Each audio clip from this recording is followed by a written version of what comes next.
नमस्कार दोस्तों, स्वागत है आपका हमारे YouTube channel class work let's build yourself में। दोस्तों सबसे पहले तो आप सबको और आपके परिवार को हैप्पी न्यू ईयर। ठीक है, चलिए फिर लास्ट टाइम जहाँ से हमने अपने लेक्चर को छोड़ा था वहीं से हम क्या करते हैं, इसको स्टार्ट करते हैं। ठीक, हमने लास्ट टाइम क्या क्या देखा था, हमने जैन धर्म का स्टार्ट किया था। ठीक है, जैन धर्म के बारे में हमने उनका परिचय देखा, क्या क्या परिचय था, उनके पार्श्वनाथ के बारे में थोड़ा सा हमने डिटेल में देखा था, और क्या देखा था, चतुर्थयाम शिक्षा के बारे में हमने देखा था। ठीक है, जो कि हमने बहुत ब्रीफ में आपको बताया था कि कैसे हमने दो पार्टीज़ का हमने क्या लिया था, एग्जाम्पल भी लिया था। ठीक है, चीज़ें आई होप आपको उस समय समझ में आई हो। फिर हमने परीक्षा उपयोगी 2 तथ्य भी आपको लिखवाए थे वहाँ पर साइड में, वहीं से हम क्या करते हैं, इस लेक्चर को कंटिन्यू करते हैं। ठीक है, कोई डाउट है? चलिए, अच्छा आपको नहीं बोला था हैप्पी न्यू ईयर, आपको फिर से बोलते हैं। ठीक, फिर से चलिए स्टार्ट करते हैं जहाँ से हमने अपने लेक्चर को छोड़ा था। सबसे पहला जो इम्पोर्टेंट पॉइंट है, जो परीक्षा दृष्टि से महत्वपूर्ण है, ये कुछ ज़्यादा हिंदी हो गया, जो एग्जाम पॉइंट ऑफ व्यू से जो बहुत ही इंपॉर्टेंट है, वो चीज़ें को हम क्या करते हैं, वन लाइनर में लिखवाते चल रहे हैं। ठीक है, बाकी आपको मेरा स्टाइल पता है कि मैं छोटे छोटे चीज़ों में हिस्ट्री को कवर कर रहा हूँ, लिखवाता हूँ फ्लो चार्ट के माध्यम से। ठीक है, कोई भी मतलब ना बड़ा बड़ा सेंटेंस ना कुछ भी कहानी। ठीक है, सारी चीज़ों को छोटा छोटा समराइज करके लिखने के मतलब आप कह सकते हैं एज ए मैं नोट्स आपको बनवा रहा हूँ। ठीक है, एक तरह से नोट्स बनवा, अगर आपको नोट्स की ज़रूरत है हिस्ट्री की तो आप इसको कॉपी कर सकते हैं। ठीक है, आपको कहीं भी जाने की ज़रूरत नहीं है, क्योंकि इतना समराइज, इतना आपको छोटे से मतलब आप अगर बनाएंगे तो आपको A4 पेपर में भी अगर आप बढ़ाएंगे तो एक एक टॉपिक में आपका एक एक चीज़ें कवर हो जाएंगी, वो भी एकदम सारी चीज़ें, कोई चीज़ में छूटेगी नहीं। तो चलिए ये वीडियो में स्टार्ट करते हैं यहाँ से जहाँ से हमने लास्ट लेक्चर को छोड़ा था। तो पहला पॉइंट है कि प्रथम जैन सभा पाटिलपुत्र में जो हुई थी उसका अध्यक्ष कौन था। तो ये जो क्वेश्चन है इंपॉर्टेंट है, इसको क्या कर लीजिए, स्टार लगा दीजिए। ठीक है, देखिए जितने स्टार लगेंगे, ठीक है, उतने ही क्या होगी, क्वेश्चन की वैल्यू होगी, उतना ही क्वेश्चन का क्या होगा, इंपॉर्टेंस होगा या महत्व होगा। ठीक है, तो इस पे 2 स्टार लगा है, इसका मतलब ये क्या है, परीक्षा की दृष्टि से या क्या होता है, एग्जाम पॉइंट ऑफ व्यू से ही इंपॉर्टेंट है। तो देखते हैं क्या पहला इसमें, अब देखें क्वेश्चन जो होता है उसमें क्या चीज़ें इंपॉर्टेंट होती हैं वो भी हमको जानना जरूरी होता है। जैसे अब इसमें देखिए प्रथम जैन सभा वो कहाँ हुई थी, पाटिलपुत्र में। तो पाटिलपुत्र भी इंपॉर्टेंट है कि वो पूछ सकता है कि प्रथम जैन सभा कहाँ हुई थी। तो आपको ये भी पता होना चाहिए कि प्रथम जैन सभा पाटिलपुत्र में हुई थी। ठीक है, जो आजकल क्या है, पटना के आसपास है। ठीक, तो पहली जो जैन सभा थी, प्रथम जैन सभा पाटिलपुत्र में हुई थी, और उसके अध्यक्ष बोले तो जैसे हर चीज़ का एक कोई होता है मेंबर, मतलब हेड होता है।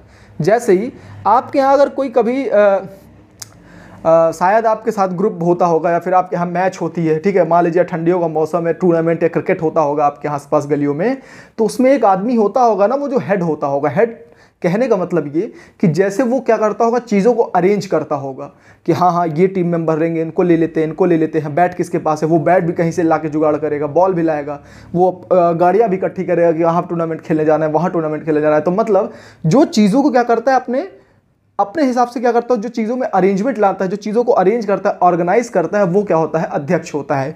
तो वैसे ही जो पहली जो सभा हुई थी जैनों की, वो क्या थे, उसके अध्यक्ष कौन थे, स्थूलभद्र। स्थूलभद्र क्या हुआ था, इनके बारे में हमने आपको लास्ट लेक्चर में बताया था कि जब जैन सब वालों में क्या हुआ, जैन धर्म के लोगों में मारपीट होने लगा, ढिशुम, मतलब जब उनके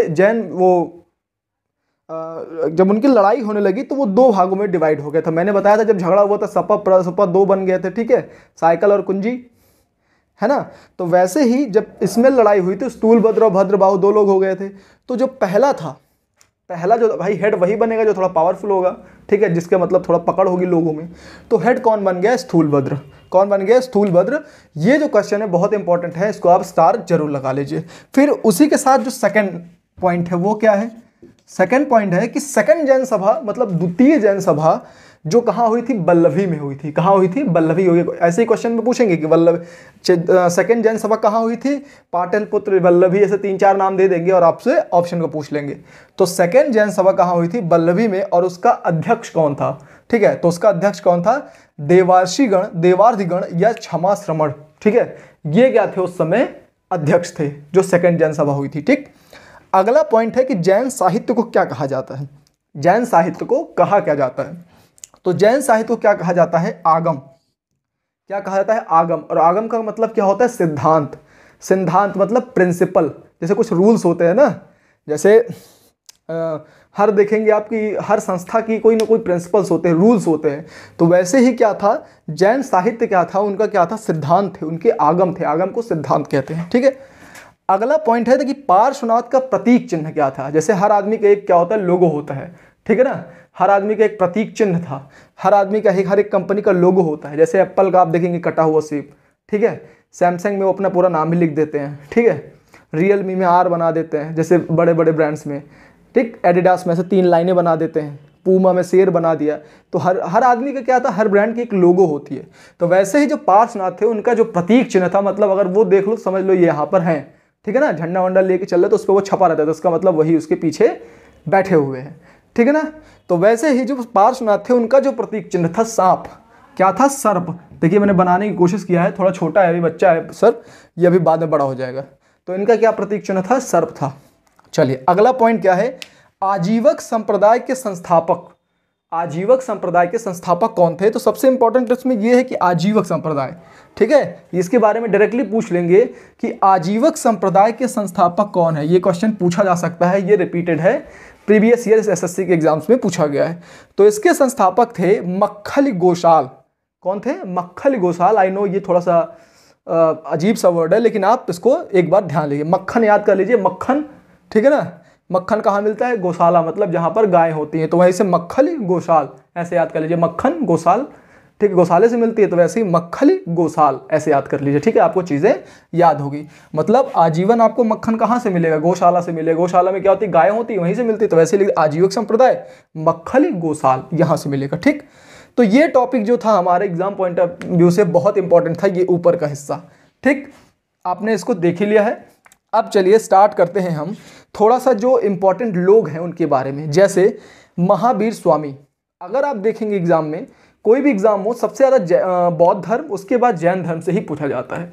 बौद्ध धर्म से बुद्ध के बारे में, जैन धर्म से ज़्यादातर क्वेश्चंस किससे बनते हैं? महावीर स्वामी के बारे में। आप देखते होंगे 6-7 क्लास में भी क्या होता है, आप देखेंगे इन्हीं दो के बारे में ज़्यादा से ज़्यादा हमारे टेक्स्ट बुक्स में, चीज़ों में, किताबों में दिया हुआ है।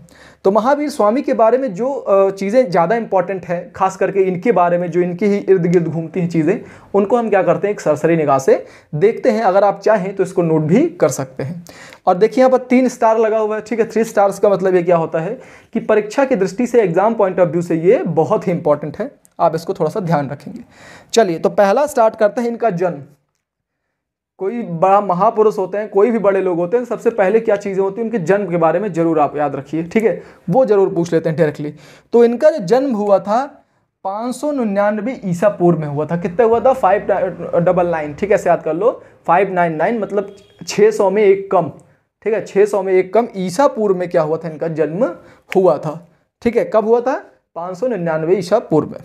स्थान क्या था? मतलब जहाँ पैदा हुए थे भाई, वो तो जन्म हो गया। जिस जगह पे पैदा होते हैं वो उसकी भी इंपॉर्टेंस होती है, ठीक है। जैसे बुद्ध वहाँ लुम्बिनी में पैदा हुआ, तो वो तो उनके देखिए कितना वहाँ पर लोग काम हो रहा है, वहाँ डेवलपमेंट हो रहा है, क्योंकि टूरिस्ट आते हैं, तो जगह भी बहुत इंपॉर्टेंट रखती है। जैसे ही स्थान क्या था? कुंडग्राम। कुंडग्राम क्या था? वैशाली में उस टाइम पर एक जगह था, वो क्या था? कुंडग्राम। वहाँ पर ये महावीर स्वामी जी का क्या हुआ था? जन्म हुआ था, ठीक है। ये बहुत फेमस पर्सनालिटी हैं जैन धर्म में, इसीलिए आपको इनके बारे में इतना डिटेल में बताया जा रहा है, ठीक है। नहीं तो बहुत लोग हैं, इन्हीं के बारे में क्यों बताया जा रहा है, ठीक है। तो ये हमारे सिलेबस में है और ये बहुत फेमस पर्सनालिटी हैं जैन धर्म के, इसी वजह से इनके बारे में इतना डिस्कशन यहाँ पर हो रहा है। अगली चीज़ क्या है, इनके फादर कौन थे? पिता। इनके पिता का नाम सिद्धार्थ था। सिद्धार्थ जो थे वो एक जात्रिक, जैसे हमारे यहाँ कास्ट वाला है, कास्ट सिस्टम है ना, ठाकुर, ब्राह्मण और सारी जातियाँ, ओबीसी, जनरल, ऐसे करके ढेर सारी जातियाँ हैं ना। तो वैसे उस समय क्या थे, ये एक जात्रिक क्षत्रियों का एक क्या था, उस संघ के क्या थे? प्रधान थे। वो होते ना, एक जाति थे उसके, वो क्या थे? हेड थे। तब पहले वो सरदार वाला गैंग चलता था ना, जैसे आप मूवी वगैरह में देखते हैं सरदार उदार वाला, तो वैसे सिस्टम चलता था उस समय। एक यात्रिक क्षत्रियों के प्रधान थे, उनके पिता का नाम सिद्धार्थ था, और वो क्या थे? यात्रिक क्षत्रियों के प्रधान थे। कभी कभी एग्जाम में ये कौन क्षत्रिय थे, ये डायरेक्टली एग्जाम में पूछ लेता था। 4-5 क्षत्रिय का नाम दे देंगे, उसके बाद इसमें से पूछ लेंगे कि वो किसके हेड थे। तो क्या थे उनके पिता महावीर जी के? सिद्धार्थ यात्रिक क्षत्रियों के प्रधान थे, ठीक। अगला चीज होता है माता। माता के बारे में इनके बात करते हैं। माता का नाम त्रिशला था। माता का नाम क्या था? त्रिशला था। और ये वैशाली के लिच्छवी गणराज्य, ठीक है। लिच्छवी एक गणराज्य था वैशाली में ही, ठीक है ना। जैसे सब होता नहीं, छोटे छोटे गांव, वहाँ के सरदार लोग बताया ना, छोटे छोटे अपने अपने जगह कैप्चर करते, वहाँ के वो हेड होते हैं। तो वैसे ही लिच्छवी क्या था, लिच्छवी वहाँ का एक गणराज्य था वैशाली में ही। उसी के प्रमुख थे चेटक, उनका नाम था। और चेटक की ये क्या थी, सिस्टर थी, उन्हीं की क्या थी, ये बहन थी, ठीक है। और उन्हीं का विवाह क्या हुआ था, सिद्धार्थ से हुआ था। सिद्धार्थ जो थे क्या थे, जात्रिक क्षत्रियों के हेड थे, प्रधान थे, ठीक है ना। हाँ, प्रधान मतलब अपने यहाँ वाला प्रधान नहीं, वहाँ के हेड थे। अगली चीज़ क्या है, महावीर स्वामी की पत्नी का नाम क्या था, पत्नी का नाम क्या था, यशोदा। यशोदा भी जो थी वो कुंडिन गोत्र की कन्या थी। गोत्र जैसे हमारे यहाँ भी क्या होता है, हर कैटेगरी में आप देखेंगे उनके गोत्र होते हैं, ठीक है, तरह तरह के। तो वैसे ही यशोदा जो थी वो कुंडिन गोत्र की क्या थी, कन्या थी। फिर इनकी एक पुत्री भी थी, पुत्री का नाम अड़ोज्या या प्रियदर्शना उसको बोलते थे, अड़ोज्या या प्रियदर्शना, दोनों नाम दिया हुआ है, आप कोई भी देख सकते हैं। पुत्री का नाम अड़ोज्या या प्रियदर्शना था। इनके एक दामाद थे, ठीक है, दामाद का नाम था जमाली, ठीक है, दामाद का नाम क्या था, जमाली। और इनको जो है वास्तविक जैन धर्म का क्या होता है, संस्थापक मानते हैं, ठीक है। तो महावीर स्वामी को वास्तविक संस्थापक मानते हैं, किसका, जैन धर्म का। अगली चीज़ क्या है, ज्ञान की प्राप्ति। अगला टॉपिक ये यहीं तक इनके बारे में था, इनका बायोडाटा हमने दे दिया, ये चीज़ें यहीं पर ख़त्म होती हैं। अगले पॉइंट से स्टार्ट करते हैं, जो होता है ज्ञान की प्राप्ति। ज्ञान की प्राप्ति में जैन धर्म की भाषा में कैवल्य कहते हैं। क्या बोलते हैं, कैवल्य। तो कैवल्य जो हुआ उनको कहाँ पर मिला, या फिर ज्ञान की प्राप्ति उनको हुई जिम्भिका ग्राम के समीप। एक गांव था जिसका नाम था जिम्भिका ग्राम, उस गांव के निकट इनको क्या हुआ, ज्ञान की प्राप्ति हुई। और वो भी एक ऋजुपालिका नदी, उस समय एक ऋजुपालिका नदी थी, वो उस नदी के किनारे इनको क्या हुआ था, जिम्भिका ग्राम के समीप इनको ज्ञान की प्राप्ति हुई। और कहाँ बैठे थे ये, एक साल वृक्ष के नीचे, साल मतलब बरगद के वृक्ष के नीचे, वहाँ पर ये बैठे हुए थे, ठीक है। इतना समझ में आया। चलिए एक बार फिर से रिकैप कर देते हैं। सबसे पहले हमने बताया कि प्रथम जैन सभा कहाँ हुई थी, स्थूलभद्र उसके हेड थे, पाटलिपुत्र में हुई थी। सेकंड जैन सभा बल्लभी में हुई, देवर्धिगण उसके क्या थे, अध्यक्ष थे। तीसरी चीज़ हमने बताया कि जैन साहित्य को कहा जाता है आगम, जिसको आगम को ही सिद्धांत बोलते हैं। पार्श्वनाथ जो थे ये भी बहुत इंपॉर्टेंट है, खास करके जैन सभा में महावीर स्वामी, पार्श्वनाथ और ऋषभदेव, तीन लोगों के बारे में पूछा जाता है ज़्यादातर। तो इनका जो प्रतीक है लोगों का क्या था, सर्प था, ठीक है, मतलब सांप। आजीविका संप्रदाय के संस्थापक उनको क्या बोलते हैं, मक्खली गोशाल बोलते हैं, ठीक है। आजीवक संप्रदाय के संस्थापक उनको मक्खली गोशाल। फिर हमने देखा महावीर स्वामी के बारे में, जो एक फेमस पर्सनालिटी थे जैन धर्म के, ठीक है। जन्म कहाँ हुआ था, कब हुआ था, 599 ईसा पूर्व में। स्थान क्या था, कुंडग्राम वैशाली में। वैशाली में कुंडग्राम एक जगह थी, वहाँ पर इनका क्या हुआ था, जन्म हुआ था। फादर का नाम क्या था इनके, सिद्धार्थ। सिद्धार्थ क्या थे, जात्रिक क्षत्रियों के क्या थे, प्रधान थे, हेड थे। और इनकी माता का नाम त्रिशला था, जो एक लिच्छवी गणराज्य था, वहाँ एक चेटक नाम का एक सरदार था, उसकी क्या थे, बहन से इनका शादी हो गई थी, ठीक है। फिर इनकी पत्नी का नाम यशोदा था, वो भी क्या थी, कुंडिन गोत्र की कन्या थी। पुत्री का नाम अड़ोज्या प्रियदर्शनी था। उसका जो हस्बैंड था, मतलब इनका दामाद जो था, उसका नाम क्या था, जमाली। और जो जैन धर्म के वास्तविक संस्थापक है वो किसको मानते हैं, महावीर स्वामी को। महावीर स्वामी को क्या हुआ, कैवल्य, कैवल का मतलब होता है ज्ञान की प्राप्ति। कब हुई और कहाँ हुई, तो एक जिम्भिका ग्राम का मतलब एक नाम का गांव था, उसी के समीप एक ऋजुपालिका नाम की क्या थी, नदी बहती थी। उसी के किनारे एक बरगद का पेड़ था, वहीं बैठे थे और वहीं उनको क्या हुआ था, ज्ञान की प्राप्ति हुई थी, ठीक। अब ज्ञान की प्राप्ति के पश्चात क्या हुआ था, ये चीज़ हम आगे से डिस्कस करते हैं, ठीक है। तब तक अगर आपको नोट डाउन तो कर ही लिया होगा, छोड़ो।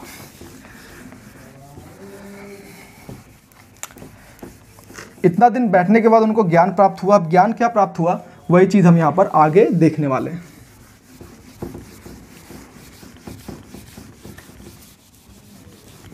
एक मिनट दीजिए, फिर आगे कंटिन्यू करते हैं। थोड़ा सा और बाकी, उसके बाद अगले टाइम से हम लोग बौद्ध धर्म स्टार्ट करने वाले हैं, इसी वजह से आज थोड़ा सा लिख के भी बता देते हैं। चलिए, ज्ञान प्राप्ति के बाद पश्चात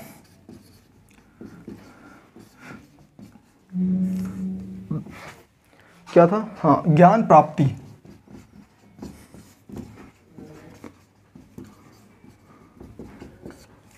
ज्ञान प्राप्ति के पश्चात इनका अन्य नाम, ज्ञान प्राप्ति के पश्चात अन्य नाम, ये बहुत फेमस होता है, बार बार ये पूछता है कि जब ज्ञान प्राप्त हो गया तो इनको क्या क्या कहते थे। तो इनको बोलते थे केवलिन, केवलिन आहर्त, केवलिन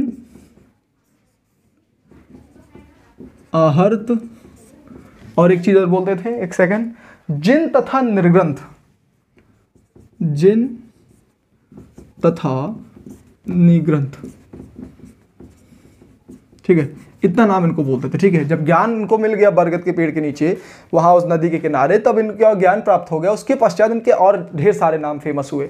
ठीक है ना, जैसे आप देखेंगे कोई फेमस पर्सनालिटी होती है, फिर क्या होता है उनके नाम से वो क्या होती है चीज़ें फेमस हो। जैसे रतन टाटा, उनके क्या होता है, उनके जो पूरे खानदान है वो सब टाटा से फेमस है।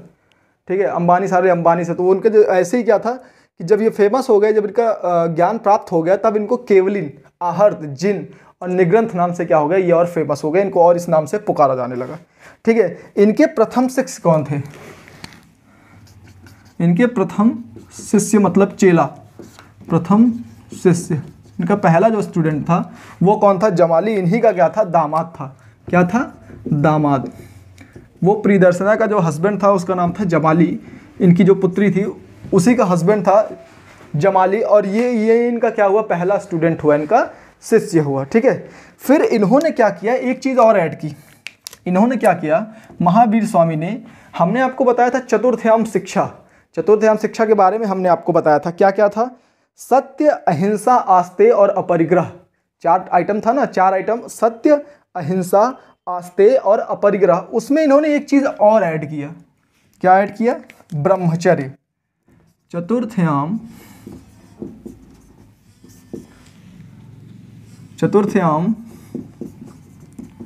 शिक्षा में ब्रह्मचर्य को क्या किया? चतुर्थ्याम शिक्षा में इन्होंने 4 आयाम पहले से हमने बताया था आपको, उसमें इन्होंने क्या किया? ब्रह्मचर्य को क्या किया? ऐड किया। ब्रह्मचर्य को इन्होंने चतुर्थ्याम शिक्षा में ब्रह्मचर्य को ऐड किया। 4 शिक्षा मैंने आपको बताई थी। क्या? सत्य, सदा सत्य बोलो। फिर क्या था? अहिंसा, हिंसा कभी मत करो, मतलब मारपीट। ठीक है, ये सब चीज़ें, मारना काटना ये भी नहीं करना है। दूसरा चीज़ क्या था? आस्तेय, मतलब चोरी नहीं करनी थी। आस्तेय मतलब चोरी नहीं करना था। ठीक है, जो भी आपके पास है उसी में खुश रहिए। अगली चीज़ क्या थी? अपरिग्रह, संपत्ति का संग्रह भी आपको नहीं करना है, चीज़ों को क्या करना है? इकट्ठा भी नहीं करना था। उसी चीज़ में क्या किया था? महावीर स्वामी ने एक और जोड़ दिया था, उसका नाम था ब्रह्मचर्य। ठीक है, ब्रह्मचर्य का पालन करिए। ठीक है, शादी विवाह से दूर रहिए, वो ब्रह्मचर्य हुआ। ठीक है, पुनर्जन्म। और एक चीज़ और क्या था? इन्होंने क्या किया? एक चीज़ इन्होंने और क्या किया? अनेकांतवाद। क्या था? अनेकांतवाद। अनेकांतवाद और शादवाद। अनेकांतवाद और शादवाद का प्रतिपादन। क्या किया? प्रतिपादन। इन्होंने 2 वाद जो था, अनेकांतवाद और शादवाद, इसका क्या किया? प्रतिपादन किया। मतलब इन्होंने ही क्या किया? इसको स्टार्ट किया। ठीक है, अगली चीज क्या किया था? इन्होंने पुनर्जन्म। इनको क्या था? पुनर्जन्म में बहुत भरोसा था महावीर स्वामी को। पुनर्जन्म व कर्मवाद, वह क्या था? कर्मवाद में से विश्वास था। कर्मवाद में विश्वास। इनका क्या था? मानना था कि पुनर्जन्म होता है, आप अगर मरेंगे फिर आपका क्या होगा? फिर पुनर्जन्म होगा। और कर्मवाद में भी ये क्या करते थे? कर्म में भी भरोसा रखते थे। ठीक है, लास्ट में जो इनका, अब इतना सब कुछ करने के बाद मृत्यु देख लेते हैं, कब मरे। तो इनकी जो मृत्यु हुई थी वो 527 ईसा पूर्व हुई थी। कब हुई थी? 527 ईसा पूर्व। कब हुई थी? 527 ईसा पूर्व क्या हुई थी? इनकी मृत्यु हो गई थी। अब जहां मरे थे वो भी बहुत फेमस है, बार बार पूछता है। राजगीर के निकट पावापुरी में। राजगीर के निकट पावापुरी में। ठीक है ना, दिखाई नहीं दे रहा होगा, शायद थोड़ा अजीब सा राइटिंग हो गया। हाँ, तो इनकी जो मृत्यु हुई थी 527 ईसा पूर्व, कहाँ हुई थी? राजगीर के निकट पावापुरी में। ठीक है, एक बार मैं फिर से रिकैप कर देता हूँ, शायद आपको ना समझ में आया हो। फिर से देखिए, ज्ञान प्राप्ति को क्या कहते हैं? कैवल्य कहते हैं। ठीक है, जैन भाषा में ज्ञान की प्राप्ति को क्या बोलते हैं? कैवल्य। इनको जब कैवल्य प्राप्त हुआ, मतलब ज्ञान की प्राप्ति हुई, वो कहाँ हुई? जिम्बिका ग्राम के समीप हुई। ठीक है, एक गांव था उसके निकट, एक वहाँ पर नदी बहती थी जिसका नाम था ऋजुपालिका। उसी के किनारे एक साल का वृक्ष था जिसका मतलब बरगद का वृक्ष था, उसी के किनारे इनको ज्ञान की प्राप्ति हुई। जब इन्होंने ज्ञान को प्राप्त कर लिया तो ये क्या हुआ? ज्ञान की प्राप्ति के पश्चात ये अनेक नामों से और जाने जाने लगे, जैसे कि केवलिन, अहर्त, जिन और निर्ग्रंथ इन नामों से और फेमस हुए, लोग इनको पुकारने लगे। इनके जो पहले स्टूडेंट थे, जो पहले इनके शिष्य हुए, वो क्या थे? जमाली। जमाली क्या थे? इनकी ही बेटी थी, उनका नाम था प्रियदर्शना, उसी के क्या थे? वो हस्बैंड थे। ठीक, फिर क्या हुआ? चतुर्थ्याम शिक्षा जो हमको लास्ट टाइम आपको हमने बताया था, पार्श्वनाथ ने किया था, सत्य अहिंसा आस्ते अपरिग्रह, उसमें क्या किया? महावीर स्वामी ने ब्रह्मचर्य नाम का एक क्या हुआ? और ऐड कर दिया। ठीक है, कि ब्रह्मचर्य रखना है, कि शादी ब्याह से थोड़ा दूर रहना। ठीक, फिर क्या हुआ? अनेकांतवाद और शादवाद, दो चीज़ों का इन्होंने प्रतिपादन किया। ठीक, अगली चीज़ इन्होंने क्या किया कि पुनर्जन्म और कर्मवाद में इनको बहुत भरोसा था। इनको क्या था? इनका भरोसा था, बिलीव था कि पुनर्जन्म कर्मवाद होता है। ठीक, फिर इनकी जो मृत्यु हुई थी वो बहुत ज़्यादा पूछा जाता है, खास करके कहाँ हुई थी, वो कब हुई थी? 527 ईसा पूर्व राजगिरी के निकट पावापुरी में हुआ था। ठीक है, राजगिरी के निकट पावापुरी में हुआ था। तो आज का लेक्चर महावीर जी के बारे में ये पूरा कंप्लीट हो गया है। जब नेक्स्ट हम लेक्चर स्टार्ट करेंगे तो उसमें हम बौद्ध धर्म के बारे में और डिटेल में पढ़ेंगे। तब तक मुझे लगता है आपको ये चीज़ें, सारी चीज़ें आपको थोड़ी थोड़ी समझ में आ गई होंगी। तो थोड़ा चैनल के बारे में बात कर लेते हैं दोस्तों। हमारा जो चैनल है वो लगभग 327-28 के आसपास मतलब सब्सक्राइबर हो गए हैं दोस्तों। हमारा जो टारगेट था वो है 500 का। ठीक है, हम चाहते हैं हमारे जो भी व्यूअर हैं, जो भी हमारे दोस्त यार जो देख रहे हैं चैनल को, खुद तो सब्सक्राइब करें, यहाँ पर बटन है, साथ ही साथ बेल आइकन को भी दबाएं। उससे क्या होगा? हमारा आपका कनेक्शन बना रहेगा, जब भी हम कोई वीडियो अपलोड करेंगे आप तक ईजिली पहुँच जाएगा।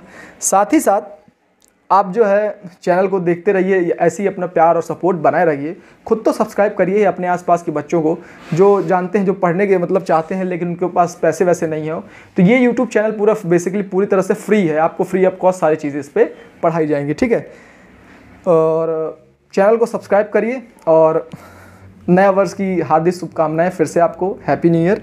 और लास्ट टाइम हमने बताया था दान दिल से हमने कैंपेन चलाया था, हाँ इसके बारे में भूल गए थे, बता दें दोस्तों। हम लोग क्या होता है अपने आसपास पड़ोस में देखते हैं कि बहुत लोग की हम मदद करना चाहते हैं, लेकिन क्या होता है अकेले होने के नाते फिर सोचते हैं हमारे करने से क्या होगा।